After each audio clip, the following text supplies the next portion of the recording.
देखिए महाराज। लेकिन बात तो समझने की है मुंजा, और मुझे समझ में नहीं आ रहा है कि मैं 1 महीने में कैसे ये फैसला सुना पाऊंगा कि कर्म बड़ा है या किस्मत। इस पहेली को सुलझा पाना थोड़ा कठिन है। उपाय एक ही है, हमें खुद चलकर पता करना होगा। तैयार हो जाओ मुंजा, हम इसी वक्त भेष बदलकर भ्रमण के लिए निकलेंगे और पता करके ही लौटेंगे कि किस्मत बड़ी है या कर्म। भेष बदलकर। और जादू का प्रयोग नहीं करेंगे।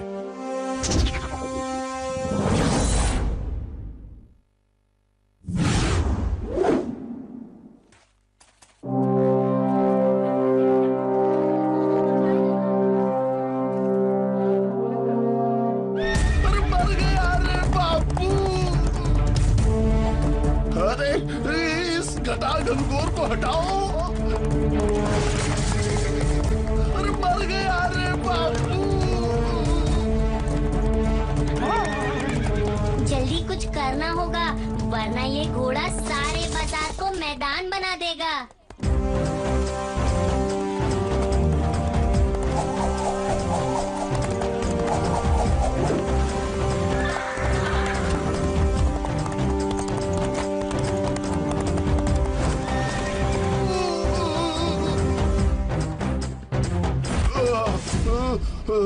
हट गई घनघोर घटा। लेकिन तुम दोनों? हम तो यात्री हैं यजमान, भटक रहे हैं। धन्यवाद। मेरा नाम है झलकार और मेरी आंख से नहीं बच सकता कोई भी कलाकार। तुम दोनों भी कलाकार हो और अब भटकने की जरूरत नहीं। मैं समुद्री व्यापारी हूँ, तुम दोनों चलो मेरे साथ। जी। पहले कभी गए हो समंदर में? नहीं। पर तुम दोनों वीर हो, कोई बात नहीं, कल बंदरगाह पर मिलो। पोटली इतनी बड़ी, खोली तो मिली एक दमड़ी। क्या किस्मत है, हम सही वक्त पर आ गए यहाँ और इस तोंदुमल को बचा लिया और नौकरी भी मिल गई। लेकिन अगर हम उस घोड़े से इसे नहीं बचाते तो ये सब नहीं होता। यहाँ बहुत लोग खड़े थे, लेकिन कर्म सिर्फ हमने किया।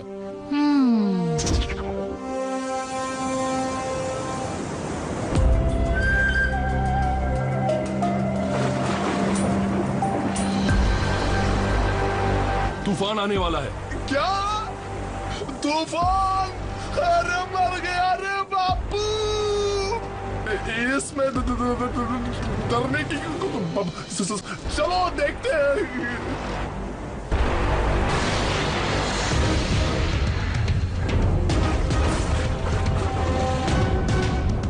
हमें जल्दी यहाँ से निकल जाना होगा, यहाँ रुके तो खतरा बढ़ जाएगा बापू। वीरों का रास्ता तो खतरों से भरा होता है जजमान। पता नहीं क्यों होता है। तुम जाओ जल्दी, लंगर उठाओ। ये रस्सी तो लगता है फंस गई है।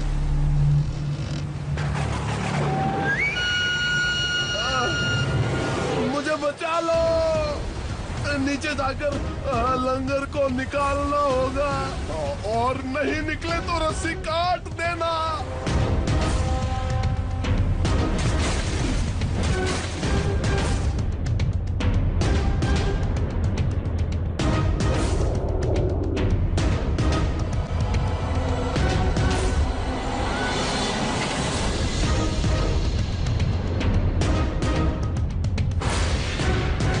यही ऊपर से रस्सी काट दे। पाप लगेगा, इसकी बातों पे मत ध्यान दे। घंटी मंदिर की जिंदा रहेगा तभी तो बजेगी। लेकिन एक वीर पुरुष कायरता का काम कैसे करेगा? तू वीर नहीं है, काट दे रस्सी तभी बचेगा।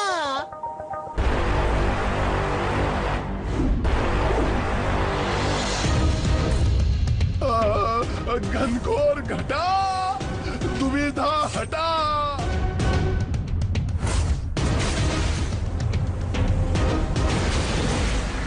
बच गए। अब तो मानोगे ना, महाराज की किस्मत अच्छी थी। लेकिन अगर हम जान को संकट में डालकर नीचे नहीं गए होते तो इसीलिए ये कर्म की वजह से भी हो सकता है। लेकिन अब क्या करें? झलकार ने पश्चिम की तरफ कोई टापू देखा था, शायद उधर ही चलो। चलो बापू। तैर कर मुंजा।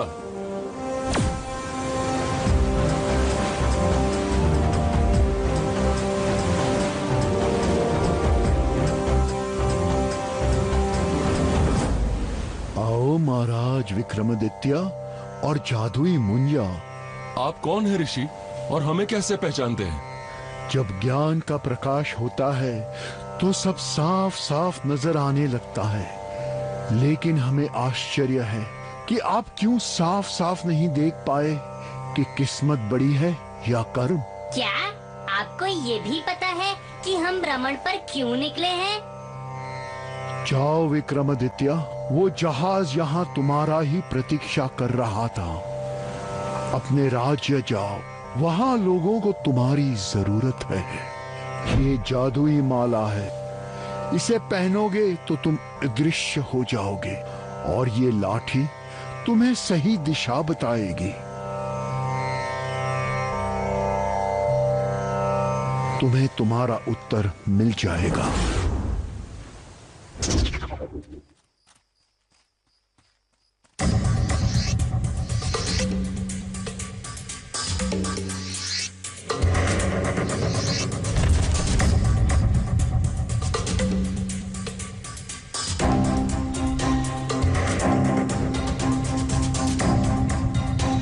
एक महीने से जो राजा विक्रम को मारने का षड्यंत्र हम तैयार कर रहे हैं, अब उसे पूरा करने का समय आ गया है। हमारे लोग हमें ही मारने की बात कर रहे हैं। इन घर के भेदियों को तो सबक सिखाना होगा। रुकिए महाराज, ये तो केवल सैनिक हैं। उनके पीछे जरूर कोई और होगा। हमें इंतजार करना चाहिए।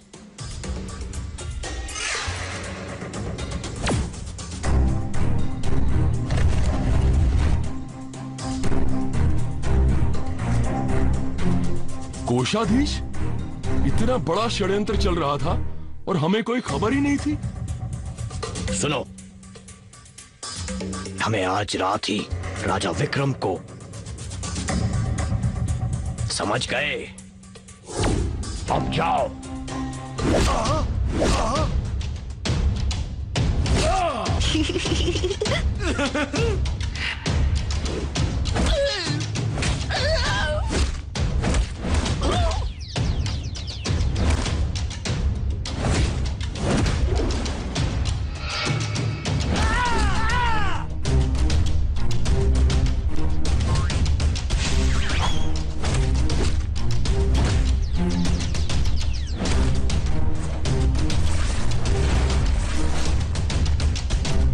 इन्हें यहीं छोड़ दो मुंजा।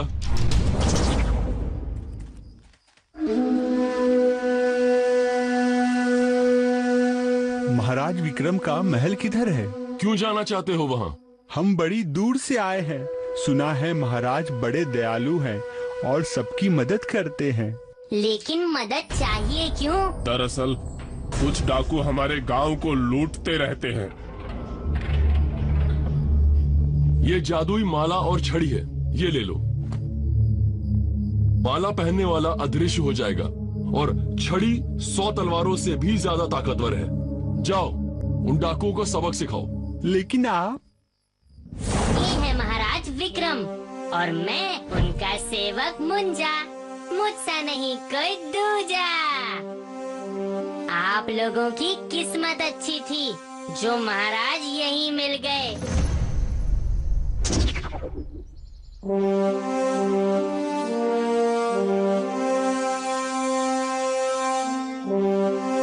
मुझे जवाब मिल गया है। दरअसल में किस्मत और कर्म दोनों बहनें हैं। दोनों के बीच एक गहरा संबंध है। कर्म से ही किस्मत बनती है और किस्मत अच्छी हो तभी अच्छा कर्म करने का मौका मिलता है। महाराज की जय हो। लेकिन दोस्तों, अगर अच्छे कर्म नहीं करोगे तो किस्मत कभी साथ नहीं देगी, क्योंकि कर्म और किस्मत दोनों साथ साथ ही चलते हैं। और अब वक्त आ गया है कि मैं भी आपसे विदा लूं, और अब अगली कहानी में मुलाकात होगी दोस्तों। ऐसी ही अद्भुत चीज दिखाऊंगा कि जिसे देखकर आप मान जाएंगे मेरा नाम है मुंजा, मुझसा नहीं कोई दूजा। मित्र मानिक सिंह, मुझे तो तुम्हारी बातों पर विश्वास करना मुश्किल हो रहा है। मित्र विक्रम, तुम तो मुझे बचपन से जानते हो, मैं कभी झूठ नहीं बोलता। सो तो है। वो मूर्ति इतनी सुंदर है कि मुझे उसे देखते ही प्रेम हो गया, और मैंने तय कर लिया है कि मैं विवाह करूंगा तो उसी से। हाँ, परंतु वो तो मूर्ति है। इसीलिए तो मैं अपने राज्य से यहाँ तुम्हारे पास सहायता मांगने आया हूँ। तुम कठिन से कठिन समस्या को हल कर सकते हो। चलो देखते हैं।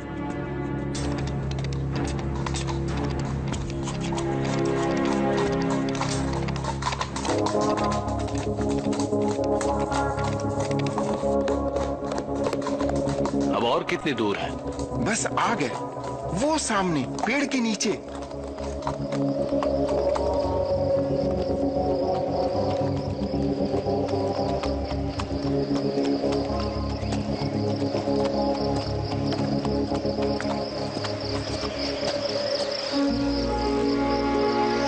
वाह वाह, सुंदर, अति सुंदर। जी हाँ महाराज, तारीफ तो उस कलाकार की भी करनी चाहिए जिसने ये मूर्ति बनाई है। हाँ, ये तो है, और उसी से हमें इसके बारे में पता भी चलेगा। मैं कोशिश कर चुका हूँ, कुछ पता नहीं चला। मित्र, तुम हमारे महल में वापस जाओ और वहीं रहो। हम तुम्हारी समस्या हल करके कुछ ही दिनों में तुमसे मिलेंगे। नहीं, मैं भी तुम्हारे साथ चलूंगा। नहीं, मैं जो कह रहा हूँ वो मानो। मुंजा, जाओ इन्हें महल में छोड़कर आओ। जी। परंतु तुम यहाँ अकेले? मेरी चिंता मत करो। मुंजा, आइए आइए राजकुमार मानिक सिंह। अपना ध्यान रखना मित्र।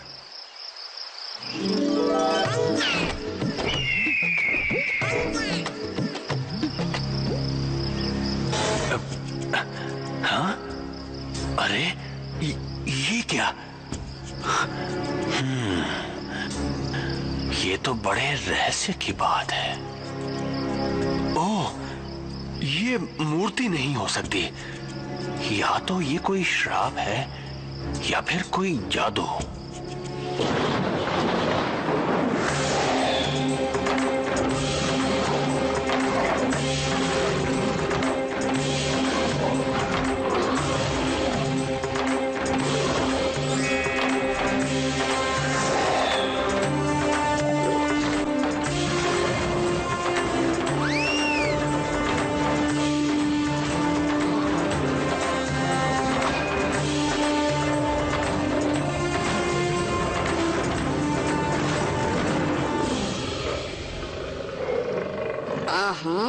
ये तो मायावी शेर है।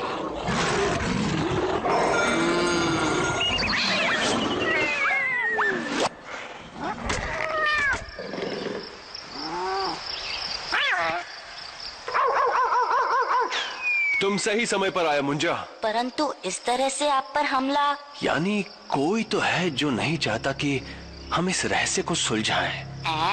या फिर कोई तो है जो हमें अपने जाल में फंसाना चाहता है। देखा, मैं ना कहता था महाराज विक्रम किसी भी रहस्य को आसानी से जान जाएंगे। अभी तो केवल शक हुआ है, पूरी बात कैसे जानेंगे? तुम दोनों बताओगे पूरी बात? अरे, आप हमारी भाषा जानते हैं? हाँ, जानता हूँ। तो अब बताओ, क्या है पूरी बात? कोई तांत्रिक है जिसने इस राजकुमारी को कैद कर लिया है। तो कौन है वो और कहाँ मिलेगा? हमें उसके बारे में कुछ नहीं पता। इस मूर्ति के पैर का एक नाखून नहीं है, वो उसी तांत्रिक ने इसे तकलीफ देने के लिए एक नाखून उखाड़ दिया था। एक कौवा वो नाखून लेकर उड़ गया। क्या तुम लोग उस कौवे को बुला सकते हो? जी।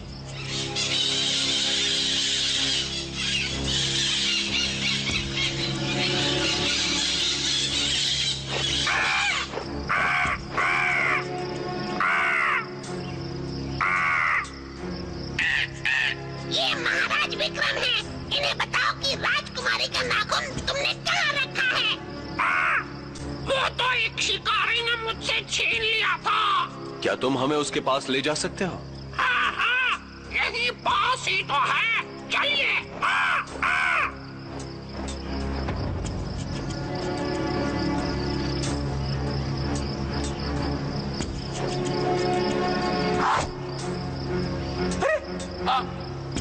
कौन हो? महाराज विक्रम, आप?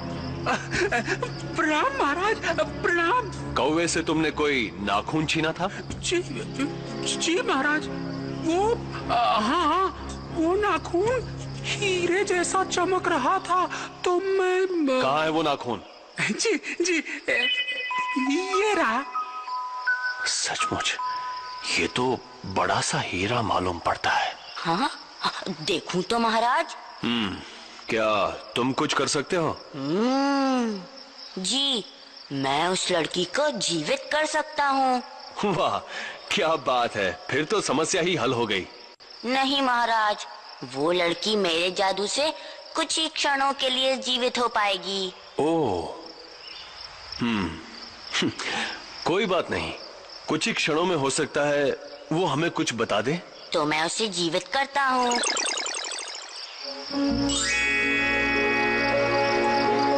देवी, आप कौन हैं? और मैं मगध राज्य की राजकुमारी मधुरिमा हूँ। एक तांत्रिक पूनम की रात मगध गंगा पर्वत पर मेरी बलि देकर महाराज, मुझे ऐसा लगता है कि उस तांत्रिक को पता चल गया है कि हम राजकुमारी तक पहुंच गए हैं। ऐसे में राजकुमारी की जान को खतरा हो सकता है। चलो उस मूर्ति के पास चलते हैं। चलिए।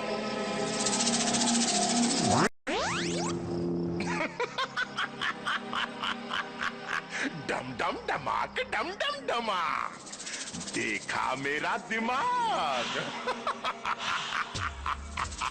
जब जाल में विक्रम फंस जाएगा तब बदला पूरा हो जाएगा। उसके कारण अधूरी थी तपस्या, अब तो जड़ से ही खत्म कर दूंगा समस्या। डम डम डमाक, डम डम डमाक। हाँ, बना दे